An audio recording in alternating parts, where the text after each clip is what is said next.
Shalom and welcome to Temple Talk, here from Jerusalem, Israel, the heart of all existence. This is Yitzchak Reuven, alone today in the studio. As everybody knows, Rabbi Richman is currently in the USA, wrapping up a 2-week speaking engagement tour. Today is the 22nd day of the month of Sivan, 5776, 28th day of June, 2016. This week here in the land of Israel, we read Parshat Korach on Shabbat. In the diaspora, there's still a 1-week discrepancy between the land of Israel and the diaspora. And in the diaspora, you are reading this week Parshat Shlach, the Parsha about the spies. Just getting back one moment to Rabbi Richman, just to update everybody. Tonight, Tuesday the 28th, the Rabbi and Rena Richman will be speaking in Abilene, Texas. If you happen to be in the neighborhood and you haven't heard about it yet, make sure to get over there. And tomorrow night and Thursday, that is the 29th and 30th of the month, they will be speaking in Humble, Texas. Humble, I believe, is just outside of Houston, Texas. That's the Rabbi's speaking tour. And this Thursday the 30th is the final engagement on that tour. And next week, the Rabbi will be back in the land of Israel, and we're all looking forward to that. Parshat Korach, as I mentioned a moment ago, here in the land of Israel.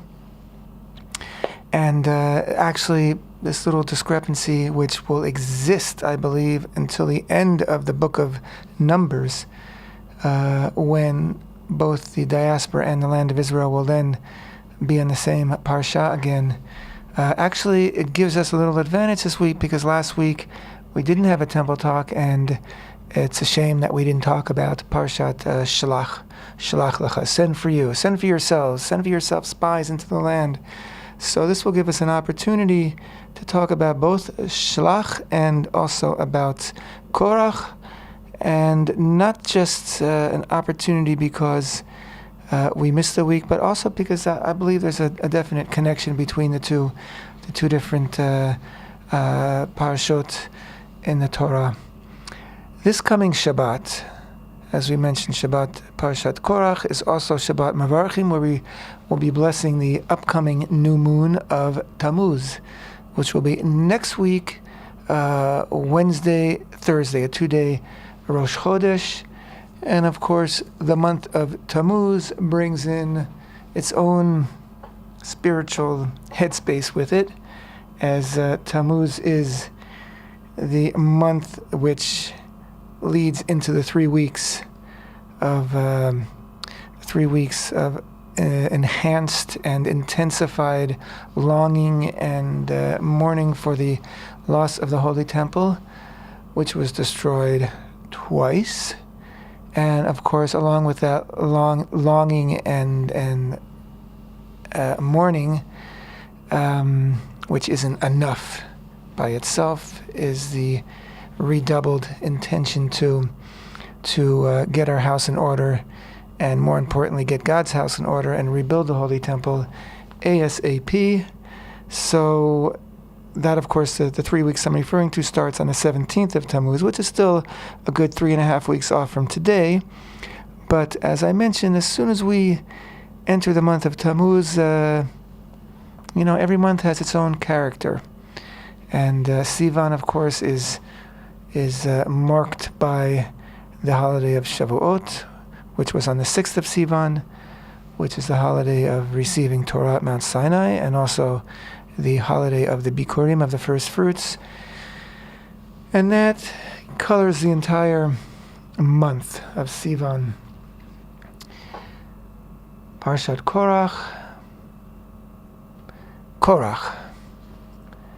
He was a Levite, not just any Levite. He was a Levite of the family of Kahati, and he was a very, very highly esteemed man.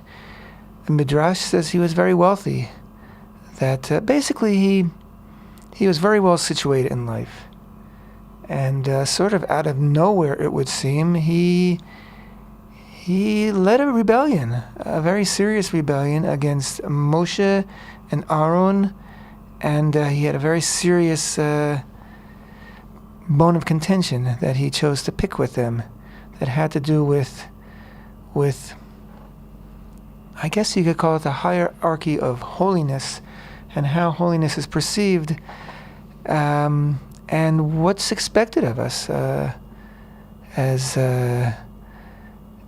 Jews, as followers of Torah. How are we expected to regard holiness? And really, it's a very basic question, very basic issue that he brings up.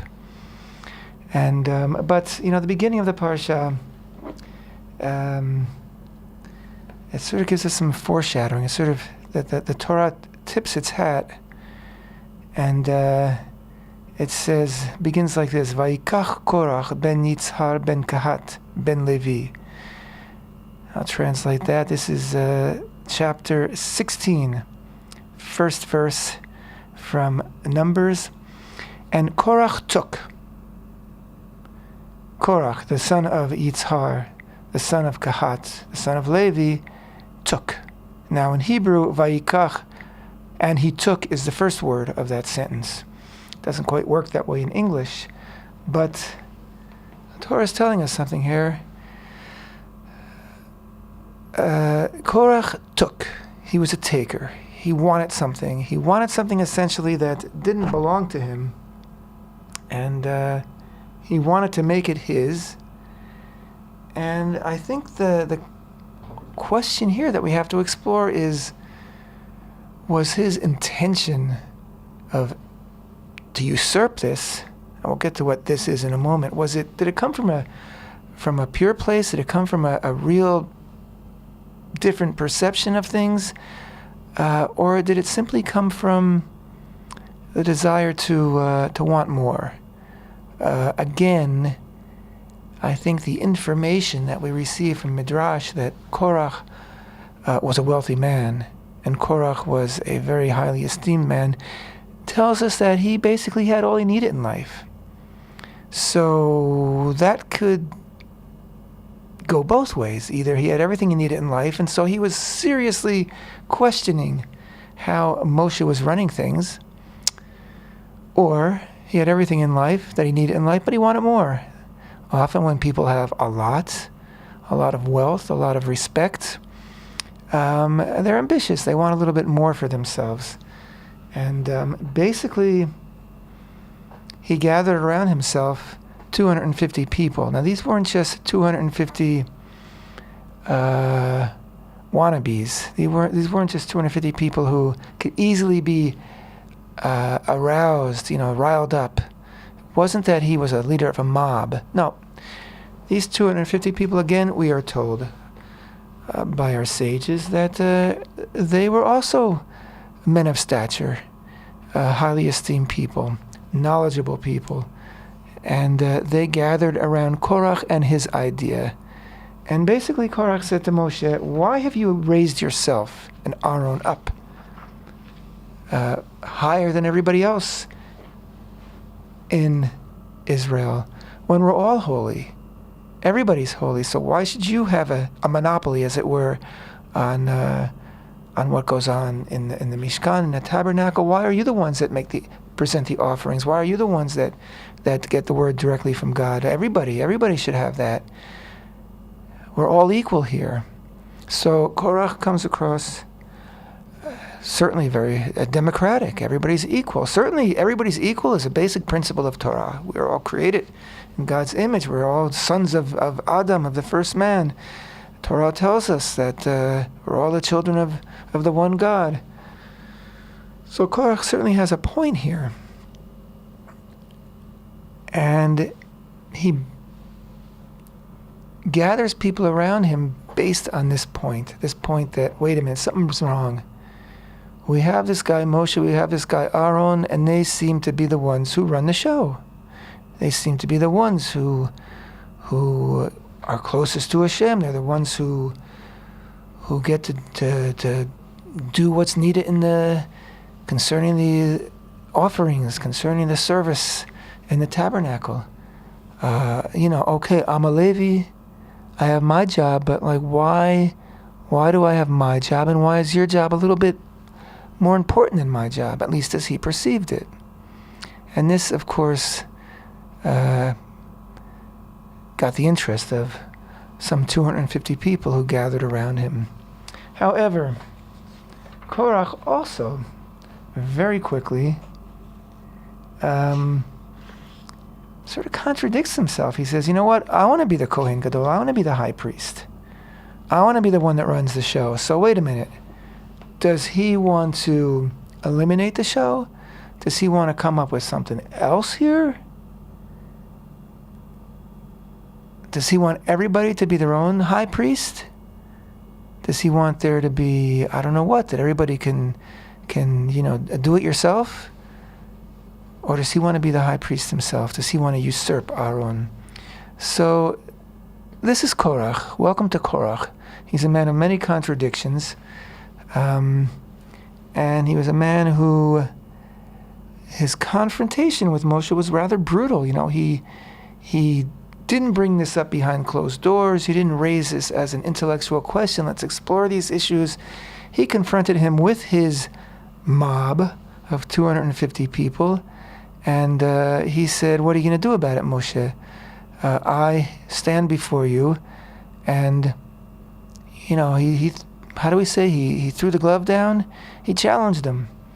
And Moshe very deftly responded in kind to Korach. And he said,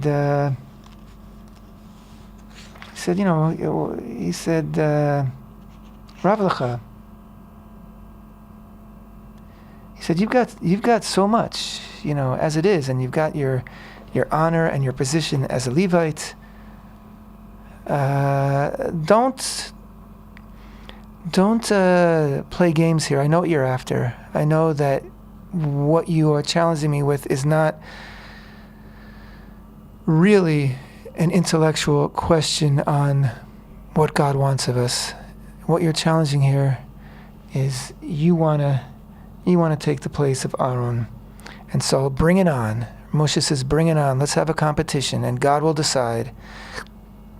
And that's what happened. Now let's just trace this back a little bit. Korach is the latest in a series of debacles which really roils the nation of Israel, beginning with the complainers from Parshat Beha'alotcha 2 weeks ago. The complainers who all of a sudden, out of nowhere, said, we're hungry, we want meat, we're tired of the manna, we wish we were back in Egypt where we had, quote, food for free. We had onions, garlic, cucumbers, melons. All of a sudden they were longing for those things, which in reality they never had, certainly not for free, because they were slaves. And from that point on, here in the book of Numbers, stretching from Beha'alotcha over the next few parshiot, we, as we're all familiar with, we see one disaster after another befall Israel. And two things going on here. One is that by bringing these things one after the other, the Torah is giving is focusing, is spotlighting, is zooming in on the inner workings of the community of the nation of Israel in the desert, and pointing out under a magnifying glass, under a microscope even, all of Israel's foibles, all of Israel's weaknesses, which are human weaknesses. We've talked about this before. Yes, this was the generation of the desert, the greatest generation ever, the generation that witnessed the miracles in Egypt, that crossed the Sea of Reeds, that stood at Mount Sinai, that ate every day the manna that fell from heaven, the spiritual food, and that had this relationship with God which was uncomparable. Yet these same human beings had the same human desires that we all do, and the same human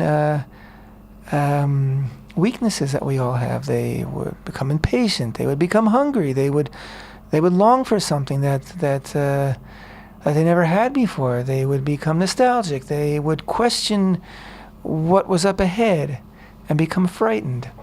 And so all this is coming out now in the book of Numbers, and it's one incident after another, and at some point you just want to throw up your hands and say, when is it, when are things ever going to get better again? And can they get better again? On the other hand, we have to remember that the Torah is not necessarily written in a chronological order, and that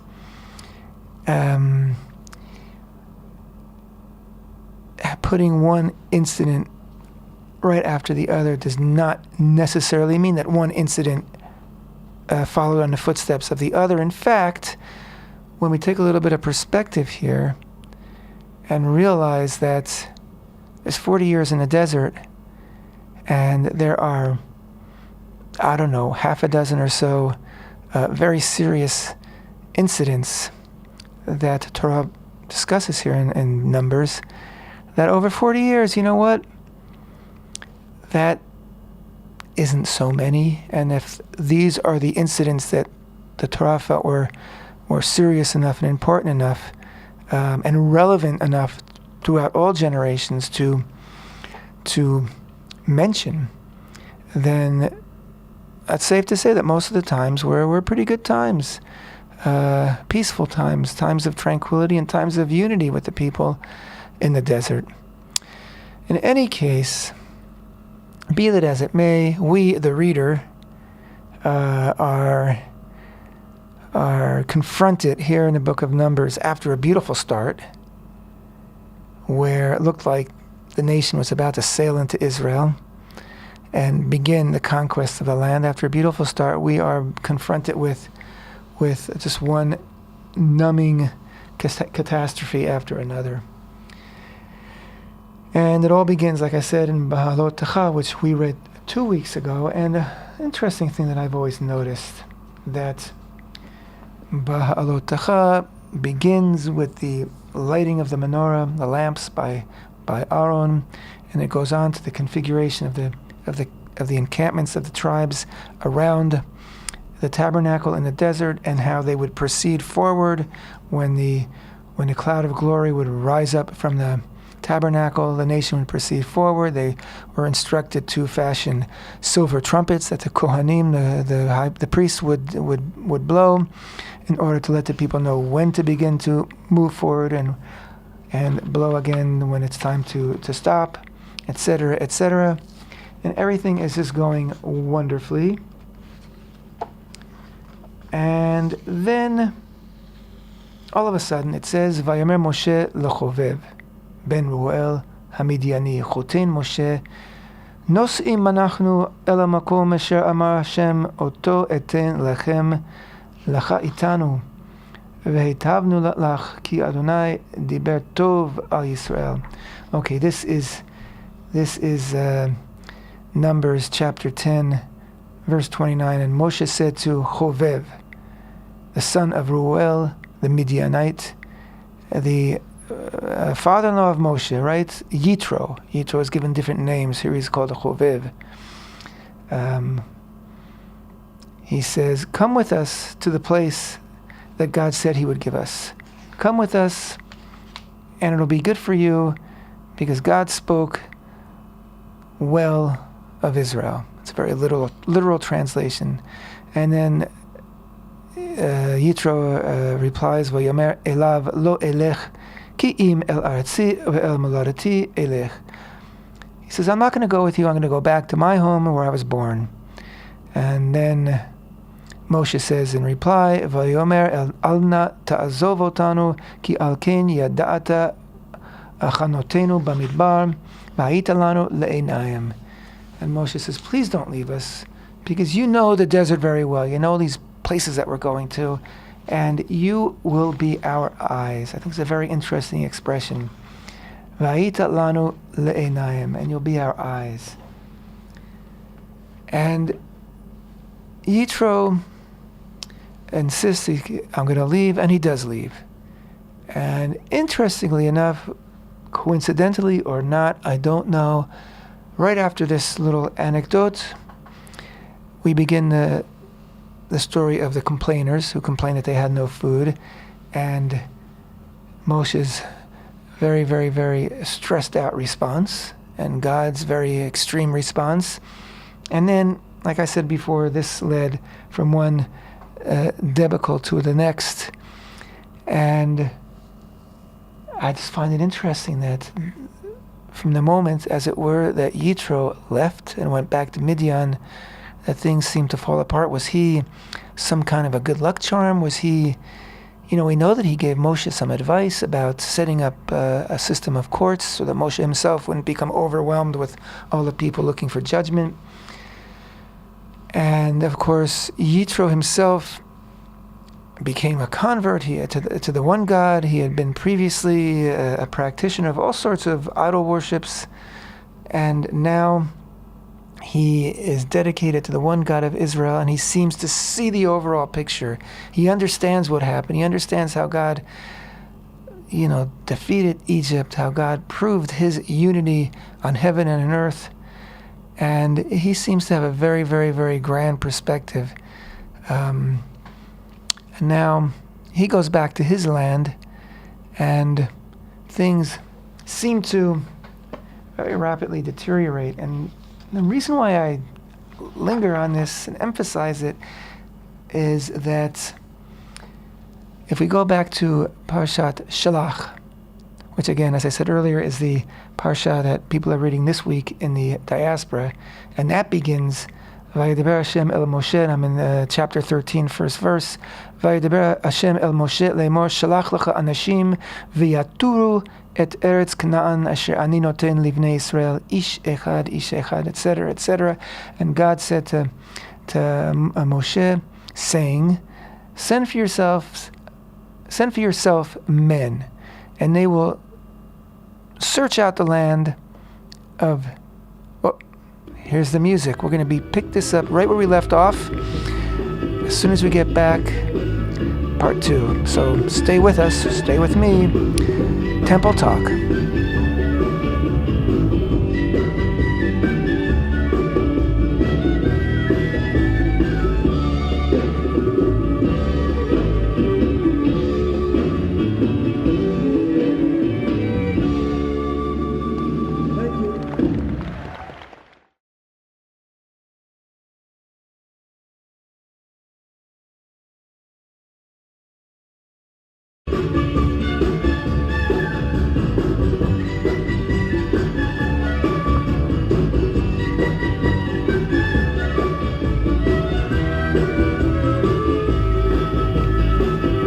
Shalom and welcome back to Temple Talk. This is Yitzchak Reuven from Jerusalem, Israel, Temple Institute, alone in the studio. Rabbi Richman, currently in the last days of his speaking tour in the United States, speaking tonight in Abilene, Texas, tomorrow night and Thursday night in Humble, Texas. Today is the 22nd day of Sivan, 5776, 28th of June, 2016. This week, this coming Shabbat in Israel, Shabbat Parshat Korach. And in the diaspora, it's Parshat Shalach, and we were talking about Shalach just now, and I was reading the first verse, chapter 13, verse 1, from Parshat Shalach. God says to Moshe, choose for yourselves, send for yourselves some men to search out the land, apparently in preparation for entering the land and conquering the land. And he says, Vayaturu et eretz Canaan, and they will search out Yaturu. I'm translating as search out, the land, and etc., etc. You can read for yourself what he wants of these people. Anyway, that word Yaturu, you might yourself have already figured it out. Sounds a lot like Yitro. It's the same letters in Hebrew. Yaturu, Yitro. Yitro, who Moshe just earlier pleaded to, please don't leave us, you're our eyes, you'll show us the way. And he's left, and now they're appointing other people to search out the way and find the best way to, ostensibly, to enter the land and conquer the land. And this word Yaturu is used, as we know, sort of inexplicably, it's very interesting whose idea was the idea of the spies. Were they really spies, or was this some kind of a delegation of men of note to check out the land, because God instructs them to pick 12 men, each leaders of the tribe, of their own tribe, to participate, and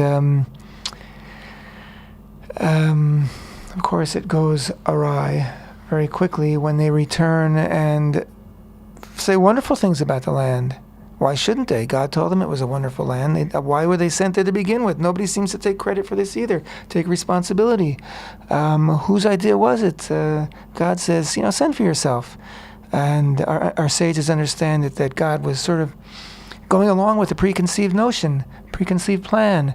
And Moshe himself in Deuteronomy, at one point he brings this up and he says, you people, you gathered around me and you said, let's do this. And I said, yeah, sounds like a good idea. So I guess everybody and nobody was responsible here. Again, it was an idea that maybe sounded right at the time, but it seemed to have been very mishandled. And when the 12 spies came back, 10 of those spies, after pointing out how beautiful the land was and how good the fruit was, and et cetera, all of a sudden got cold feet and said, oh, but the people there are giants, and Amalek is there, and these people are really tough, and the land itself consumes its inhabitants. And they got the crowd around them to become very, very gripped with despair, and only Joshua and Caleb said, no, we can do this thing. This God promised us, and we're intended to do this, and we certainly can. However, the vote was taken, and 10 out of 12 spies said, we can't, and the people followed them, and the people cried all that night, and that night, of course, we are told, was the night of Tisha B'Av, the 9th of Av, which would be the night that both the first and second Holy Temple were destroyed. And it all comes from the same spiritual flaw, which is first revealed here in the story of the spies. This sudden loss of faith in Hashem, sudden loss of faith in ourselves, sudden fear of the future, sudden desire to cling to what we have now, and to not risk all that we've gained in order to pursue what God has directed us to pursue. So who were these 12 men? They were men of stature. What were they afraid of? Were they afraid that once they left the desert and entered into the land, that they would lose their stature because they wouldn't be so important, because they wouldn't be a community that was huddled around a tabernacle, but they would spread out through the land and they would lose their own importance? Were they afraid that once they're in the land, they'll have to work for a living and they won't be fed by the manna anymore, the manna that they just recently complained about? Are they simply just overwhelmed by where God wants to take them and what he wants them to achieve there? Any of those reasons. But in any case, they have a total meltdown, and the people have a total meltdown. And God, who was quick to forgive the people when they made the golden calf, right? Because, okay, so, they did a bad, and they seem to have lost their sanity, as it were, and lost their connection to Hashem. But he said, okay, you know what? I'll reinstate you. You're sorry you did it. I forgive you. But this, God said, you have said a bad thing, a dibah, a bad thing, bad report about the land, dibah in Hebrew. And that's not going to go away so fast. Because that land I created at the beginning of time and designated to be yours. It's your bride, as it were. It's your partner in destiny. It's through which you will fulfill all the commandments that I have given you, and bring light into the world and the knowledge of God into the world for all nations. So if you disparage the land, you are not just disparaging me, God, but you are disparaging all that I have planned for you, all that I have in store for you, your purpose and your mission on this earth. And that is a very serious thing, and for that you're going to pay a very, very, very steep price. And 40 years was the price. God said, none of you who are so afraid that you're going to go into the land, and these mean people in the land of Israel are going to kill your children. You know what? You're going to die in the desert, and your children who are born in the desert, they'll be the ones to enter into the land. Because they won't have this remnant of slave mentality, remnant of some kind of incompleteness, some kind of lack of spiritual will and independence in order to fulfill the commandments which I have commanded you and fulfill the destiny which I have set before you. So you will die in the desert over 40 years, and not until the last one of you is gone, save Yoshua ben Nun and save Kalev ben Yefuneh, because they were the two spies who said, yes, we can. Then bar those two, this is it for you. This desert is going to be your final destination on earth. And that, of course, changed the reality completely for the children of Israel. And that new change in reality may very well be why in the very next parsha we'll read about the rebellion of Korach, because all of a sudden, hey, we're not going anywhere. We're not going into the land. We're stuck here in the land, in the desert. And you know what? If this is our destiny, then why shouldn't I be in charge? Why shouldn't I be the high priest? You know, it's not going anywhere, so I want to be the one to take us nowhere. But before we get to Korach, one last thing I'd like to say about Shalach, about the spies, and about Yitro, is the conclusion of Parshat Korach. We have the beautiful commandment. Vayomer, I'm reading now, chapter 15, verse 35. No, I'm sorry. Chapter 15, verse 37. Vayomer Hashem el Moshe lemor deber b'nei Yisrael v'amarta alehem v'asu lehem tzitzit al kanafei v'gedehem l'dotam v'natunu al tzitzit hakanaf p'til techelet. God says to Moshe, talk to all of Israel and tell them to make tzitziot, to make strings, threads, however you want to translate that, on the corners of their garments throughout all their generations. And among those threads you will have a blue thread, a thread of techelet. And when you look at those threads, you will remember the commandments. And he says here, Ritem oto v'zchartem et kol mitzvot Hashem v'asitem otam v'lo taturu achrei levavchem v'achrei nechem asher atem ozim zonim acharayim. And you will remember the commandments that I have given you, and you won't wander after your hearts or after your eyes and leave the commandments and leave God. And that word taturu, wander, is that same word that we heard earlier, yaturu, to spy out the land, and that's the same word that has the same letters as the name of Yitro. So this is your homework. Think about it. What's the connection? Yitro, who Moshe pleaded with and said, please don't leave us, you are our eyes, you will help lead us forward, but he leaves anyway. And then this plan develops to send in 12 spies into the land, and the word used is latur, yaturu, to search out the land. And now that word comes up again at the conclusion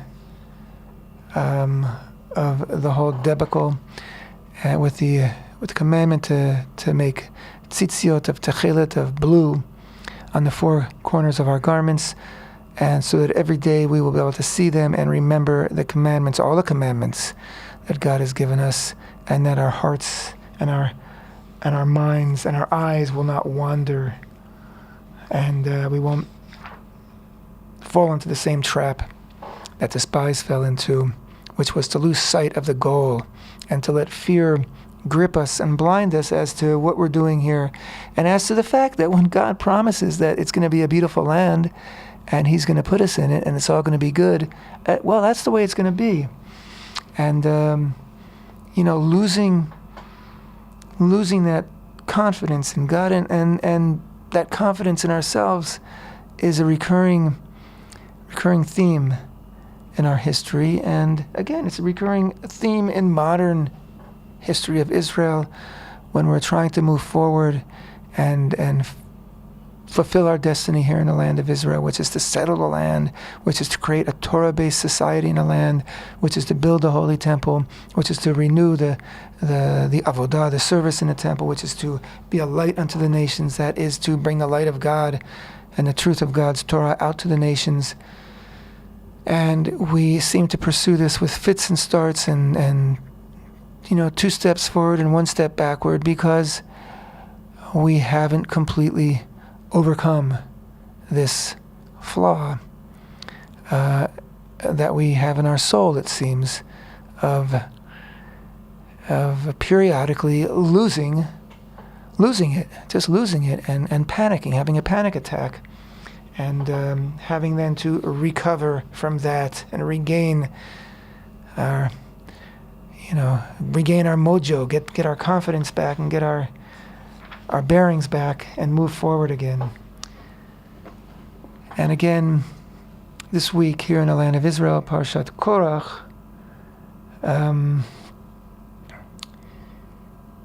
and as I mentioned before, here we are. We're stuck here now. Remember the show Lost in Space? They're stuck in space. They're never going to get out of there, so they just have one adventure after another. Well, here they're stuck in the desert. They're stuck in the wilderness. And along comes someone like Korach, and he says, why should it be this way? I want it to be another way. Now, at the heart of his argument, to give him credit, he was basically saying, if we're all holy, then who needs all this? We can all approach the altar. We can all bring our own Torah, our own incense. We can all be our own Kohen Gadol, our own high priest. And that is a very, very modern concept, actually. I mean, one of the maladies of modern Western civilization, I think, is that we have, as individuals, gained so much autonomy, and our gravitational pull is so great, because we have so much freedom and opportunity to be who we want to be and to define who we are and what we are, that we can all become our own high priest. Yes, here, even in modern secular Western world, we can become our own high priest. I can be my own high priest of fashion. I can be my own high priest of spirituality. I can be my own high priest of how I want to, I don't know what, brush my teeth. I don't have to listen to anybody else. I can create the rules for myself. And we do. That's modern Western society. But you know what? It becomes very atomized. What I mean by that is that we all become little galaxies unto ourselves. And we lose the connection. We lose our interdependence. We lose our dependence upon one another. We lose our relevance to one another. We lose our importance to one another. And so when Korach was saying, you don't need to be the high priest any more than I need to be the high priest, so either why shouldn't we all be the high priest, or just make me the high priest? But what Torah is telling us is not that the high priest is more important or more holy, but that everybody in society has a task to fulfill. And it's our work on this earth for all of us to raise up the mundane, to take the physical world that God purposefully placed us in and to make it holy through our deeds, through the commandments that God has commanded us, and to raise it up and to bring out the spiritual beauty in everything. So when that farmer comes to the temple on Shavuot with his first fruits and raises up, holds up an apple and says, "This is the first apple that grew on my tree this year, and I am offering this to Hashem," he has raised up not just that apple, but he has raised up his entire existence and given it holiness that it would otherwise not have had. And that's his task. And his task is just as great as the task of the Kohen, of the priest who's standing next to him as part of that ceremony, and so on and so forth.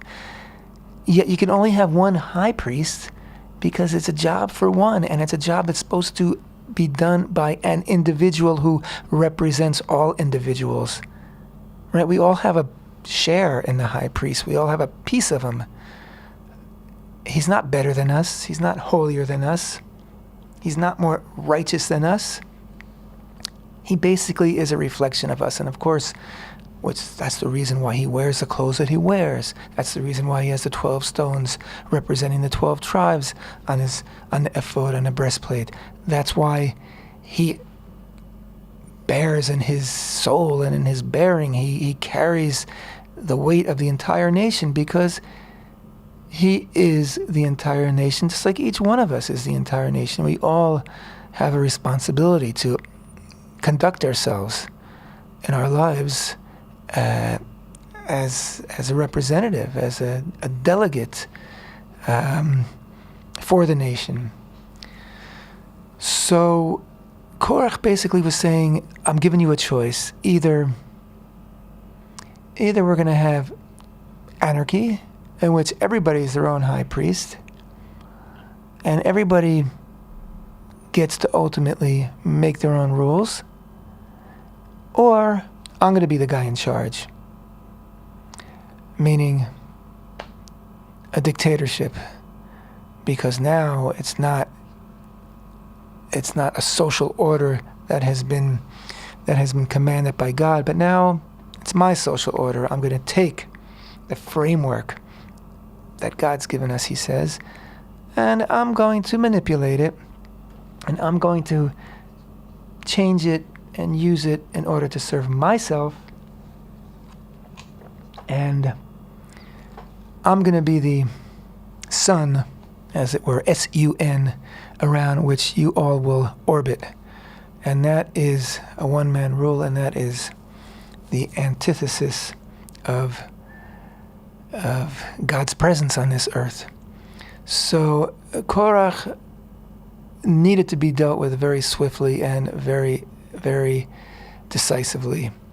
And Moshe, who himself suffered a series of big blows here, beginning with the complainers and then with the spies, and he himself must have been quite shaken by all the things that happened, and he himself must have had a tremendous questioning of his own role and perhaps of a crisis of confidence in himself.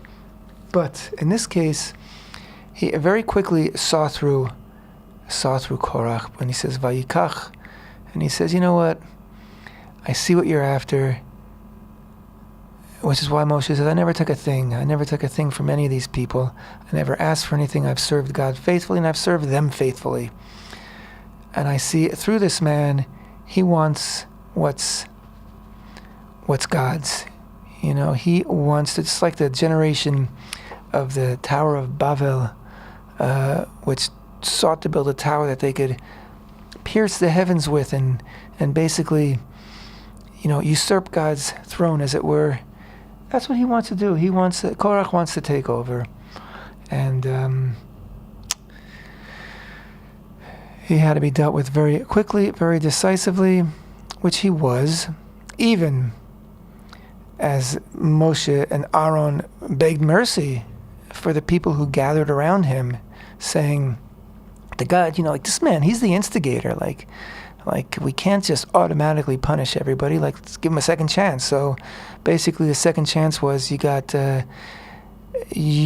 starting now, you have to run for your lives because the earth's about to open up under Korach, and if you're not far away from him, by the time that happens, you will meet the same fate that he does. And of course the earth did open up under Korach.